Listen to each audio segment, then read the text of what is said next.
Assalamualaikum warahmatullahi wabarakatuh. Hari ini saya akan membahas siklus transaksi bisnis, siklus produksi bab 13. Kami dari kelompok 8, perkenalkan nama saya Rin Fazil Haq, yang kedua ada Angelina Germani dan Bernesa Dewi Ruslan.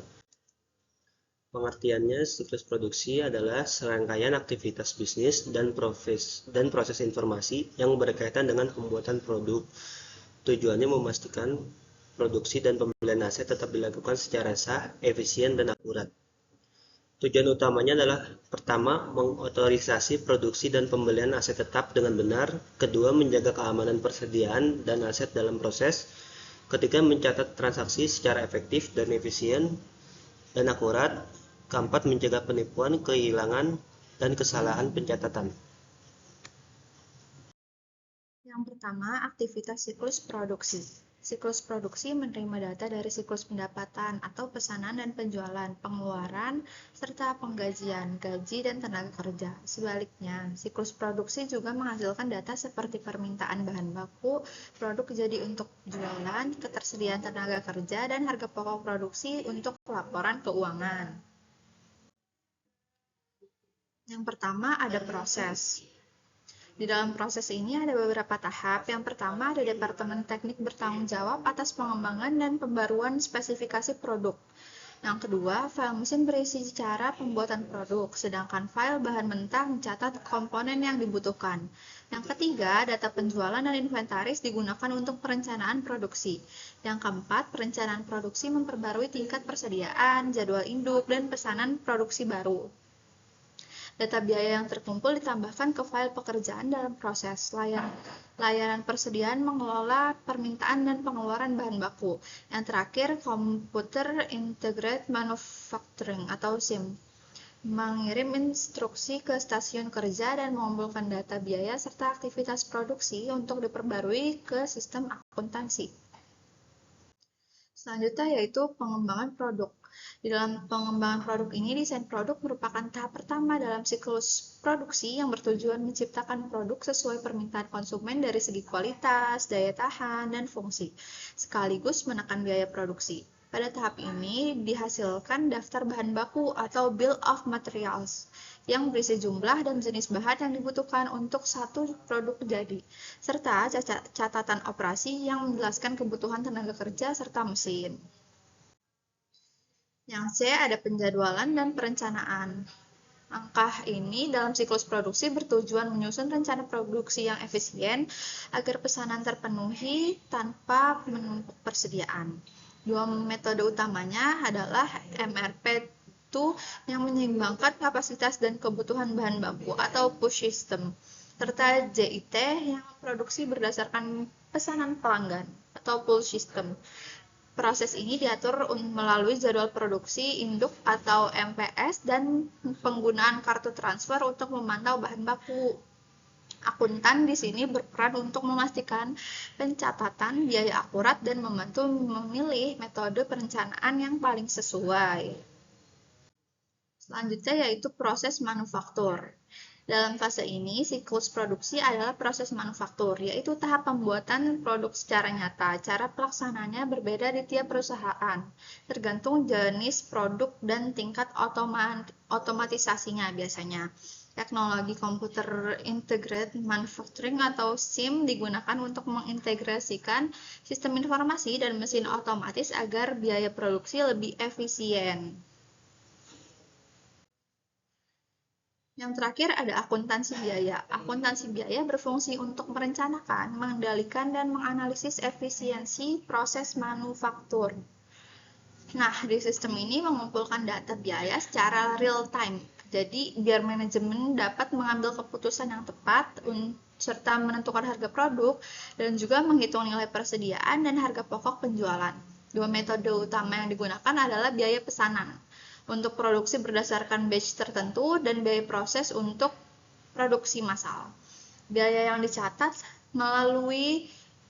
meliputi yang pertama ada bahan baku, biaya material yang digunakan dalam produksi, yang kedua tenaga kerja langsung dicatat melalui kartu waktu kerja atau terminal produksi, yang ketiga ada peralatan dan mesin, yang keempat ada overhead pabrik. Selanjutnya ada nomor 2 yaitu mengontrol siklus produksi. Sistem data akuntansi yang baik membantu mengontrol pelaksanaan siklus produksi dengan memastikan pengadaan aset, perlindungan persediaan, dan pencatatan transaksi dilakukan secara sah dan aman. Pengendalian dan pencegahan pencurian data atau aset membuat proses produksi berjalan lebih efisien dan efektif. Lalu di sini ada A, manajemen desain produk. Yang pertama ada menentukan bahan, tenaga kerja, dan mesin yang dibutuhkan. Tujuannya untuk menghasilkan produk berkualitas dengan biaya rendah. Yang ketiga, ancaman desain buruk atau biaya tinggi dan garansi mahal. Desain produk yang kurang matang bisa merugikan perusahaan karena penggunaan bahan unik meningkatkan biaya dan penyimpanan. Karena itu, biaya tinggi dari desain harus dianalisis dengan cermat, dan jika terjadi kegagalan dapat diperbaiki menggunakan data, biaya, dan perbaikan yang cepat. Lalu di sini ada pengendalian proses perencanaan. Yang pertama menentukan berapa banyak dan kapan produk dibuat metode. Yang kedua ada MRP 2, push manufacturing berdasarkan proyeksi permintaan. Yang ketiga ada JIT, full manufacturing berdasarkan pesanan pelanggan. Yang keempat ada ancaman atau over under production. Kesalahan pencatatan data dapat menyebabkan informasi biaya tidak akurat, biaya produksi tinggi, dan pemborosan anggaran. Pengendalian dilakukan dengan memastikan entry data akurat, mengotomatiskan pengumpulan data, membatasi akses hanya untuk serta rutin memperbarui informasi. Kontrol proses manufaktur. Siklus produksi merupakan rangkaian proses penting dalam sistem informasi akuntansi yang mencakup desain produk, perencanaan, proses manufaktur, hingga akuntansi biaya. Setiap tahap saling terhubung dan berperan dalam memastikan kegiatan produksi berjalan efisien, akurat, dan sesuai tujuan perusahaan. Dengan dukungan sistem data akuntansi yang baik, pengendalian terhadap aset, persediaan, serta biaya dapat dilakukan secara efektif.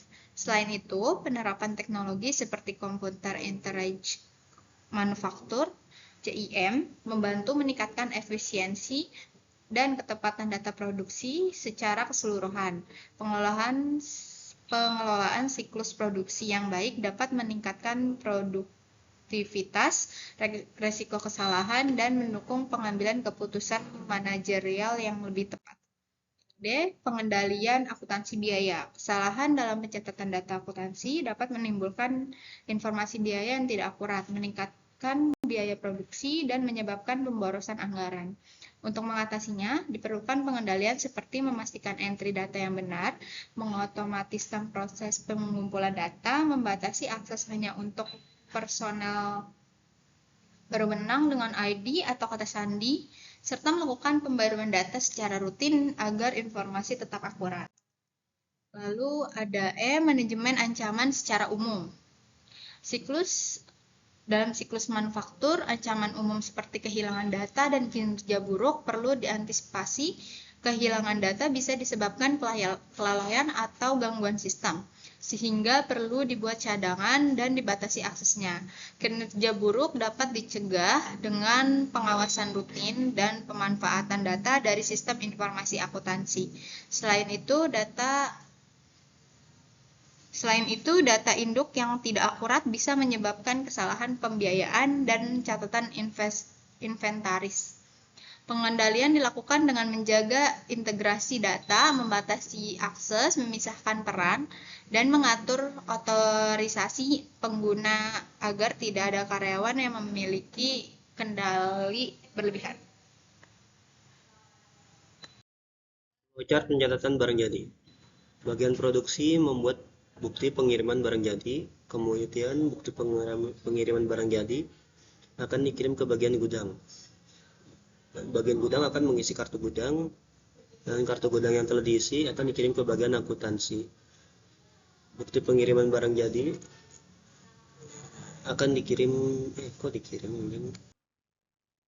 ini adalah flowchart pencatatan barang jadi. Bagian produksi membuat bukti pengiriman barang jadi. Bukti pengiriman barang jadi akan menjadi file database yang akan dikirim ke bagian akuntansi. Ini satu. Lalu bukti pengiriman barang jadi akan dikirim ke bagian akuntansi. Kemudian bukti pengiriman barang jadi ini akan ke bagian gudang. Bagian gudang akan mengisi kartu gudang. Kartu gudang yang telah diisi akan dikirim ke bagian akuntansi untuk menandatangani kartu gudang yang telah diisi. Setelah ditandatangani, dikirim lagi ke bagian gudang. Lalu bagian gudang akan membuat surat penerimaan barang jadi. Surat penerimaan barang jadi akan dikirim ke bagian produksi dan bagian akuntansi. Bagian akuntansi akan mengisi kartu persediaan, lalu kartu persediaan yang sudah diisi kemudian membuat jurnal, memposting ke buku besar, lalu membuat neraca saldo. Sementara bagian produksi akan membuat laporan penyelesaian barang jadi. Laporan penyelesaian barang jadi akan dikirim ke manajer laporan penyelesaian barang jadi. Kesimpulannya adalah siklus produksi merupakan rangkaian proses penting dalam sistem informasi akuntansi yang mencakup desain produk, perencanaan, proses manufaktur, hingga akuntansi biaya. Setiap tahap saling terhubung dan berperan dalam memastikan kegiatan produksi berjalan efisien, akurat, dan sesuai tujuan perusahaan. Dengan dukungan sistem data akuntansi yang baik, pengendalian terhadap aset, persediaan, serta biaya dapat dilakukan secara efektif. Terima kasih.